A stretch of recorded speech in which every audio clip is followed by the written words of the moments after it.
Но фалсификувани дипломи не се ново откритие во МВР. Уште пред 10 години, додека начело на внатрешната контрола беше Воислав Зафировски, имало такви сознанија. Внатрешната контрола почнала да истражува. Проверивме 200 сомнителни дипломи.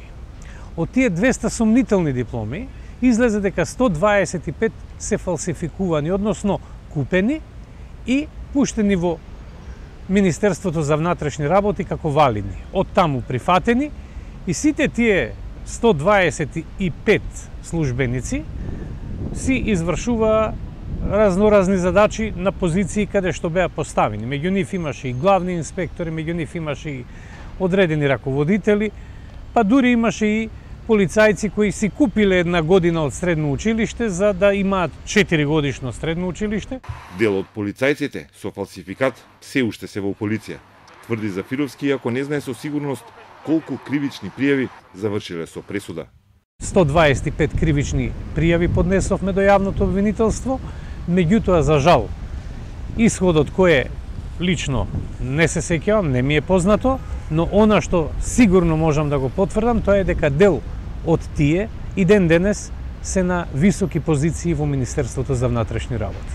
Кога определена структура која сака да ги злоупотреби институциите, меѓу нив и полицијата, секогаш поставуваат блиски луѓе од надвор, наместо да ги врбуваат луѓето вработени во Министерството. Правилото се учи и по криминологија, па често блиските извршители на такви криминално-институционални групи се вработуваат во полиција токму со фалсификувани дипломи.